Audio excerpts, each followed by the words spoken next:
Apakah judi melanggar sila? Kalau pernah memang saya yakin Anda tahu 5 sila di agama Buddha ya. Tidak mencuri dan sebagainya. Apakah judi melanggar sila?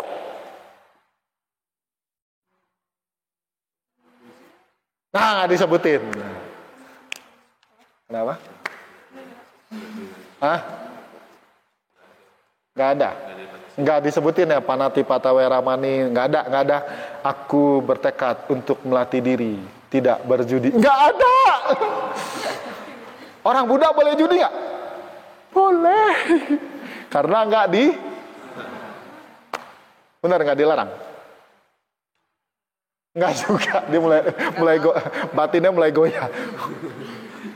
Nah, ini kalau kita pakai pendekatan teks.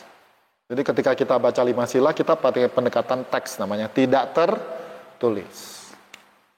Karena waktu kalian baca kebaktian Pali, tidak ada pembacaan saya bertekad, berjanji, bersumpah, apalagi itu, dan sebagainya untuk tidak berjudi. Berarti orang Buddha boleh judi. Apalagi kalau menang. Gue main lah. Kenapa? 30%-nya gue sumbangin. Nah, itu namanya pendekatan secara teks. But anyway, mungkin kamu pernah dengar a few times Buddha explain kalau hal tersebut akan membuat kamu tidak punya kekayaan. In our case, saya nggak bilang in your case, in our case, losing 5 million itu a lot nggak? A lot. Berarti kita belum kaya ya. That's a lot, right? Can you lose 5 million? I can't.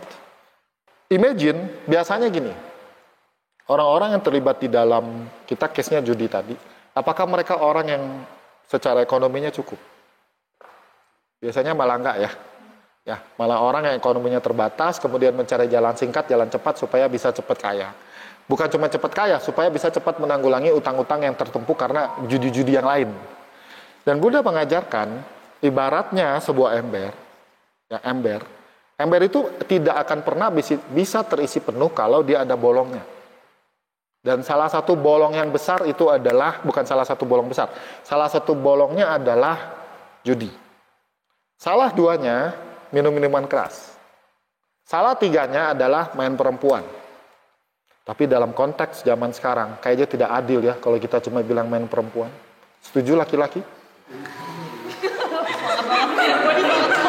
Loh, kita hidup di era tahun 2024, era di mana perempuan juga bisa main laki-laki. Kan juga sudah banyak perempuan yang menghidupi laki-laki dari uang yang dia dapatkan dari laki-lakinya kan? Kan ada istilah sekarang mau kondo. Jadi kalau kita lihat bahwa di dalam satu ember, kalau diisi air, maka airnya tidak akan penuh kalau dia bocor, ada bocor keluar, maka kalau orang mengatakan judi boleh, karena tidak melanggar apa tadi? Sila. And then kita lihat apa dampaknya. Apa dampaknya?